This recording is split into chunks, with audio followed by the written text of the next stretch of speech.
ঘাতক দালাল নির্মূল কমিটির সভাপতি শাহরিয়ার কবিরকে আটক করেছে ডিবি।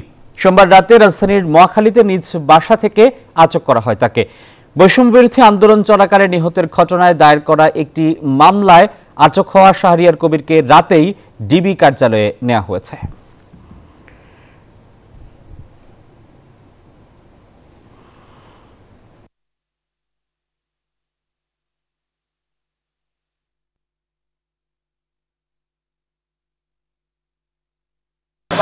টিপু ঘাতক দালাল নির্মূল কমিটির উপদেষ্টা মণ্ডলীর সভাপতি শাহরিয়ার কবিরকে তার মহাখালীর নিজ বাসা থেকে রাত 12টার দিকে আটক করে ডিবি পুলিশ। এ সময় ডিবি পুলিশের সাথে তেজগাঁ থানা পুলিশও উপস্থিত ছিলেন।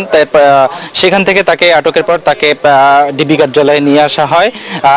এখন পর্যন্ত তবে আমরা এটি নিশ্চিত হতে পারিনি যে তিনি আসলে কোন মামলায় তাকে গ্রেপ্তার দেখানো হয়েছে। এছাড়া এর আগে কিন্তু রাত 11টার দিকে 71 টিভির ব্যবস্থাপনা পরিচালক মোজাম্মেল বাবু এবং ভোরের কাগজ পত্রিকার সম্পাদক এবং প্রেস ক্লাবের সাধারণ সম্পাদক শ্যামল দত্তকে 11টার দিকে ডিবি কার্যালয়ে নিয়ে আসা হয়েছে।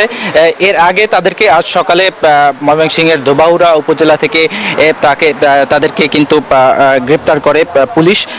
তবে তাদেরকে কোন মামলায় গ্রেপ্তার দেখানো হয়েছে সেই বিষয়টাও আমরা এখন নিশ্চিত হতে পারিনি।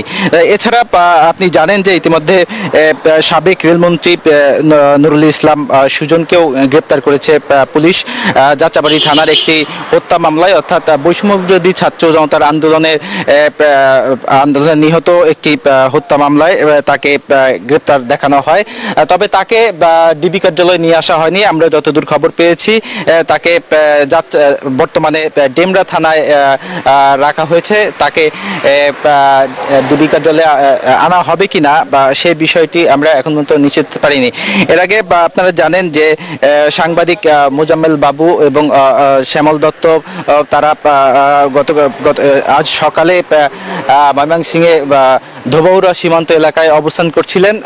অবৈধভাবে তাদের বিরুদ্ধে অভিযোগ ছিল, অবৈধভাবে ভারত সীমান্তে ঢোকার অভিযোগ ছিল। সেই অভিযোগের ভিত্তিতে তাদেরকে সেখানে ধোবাউড়া থানা পুলিশ তাদেরকে গ্রেপ্তার করে। তারপরেই কিন্তু তাদেরকে ঢাকায় পাঠানো হয়। সেনাবাহিনী প্রহরায় আমরা দেখতে পেয়েছি তাদের দুইজনকেই ডিবি কার্যালয়ে নিয়ে আসা হয়েছে।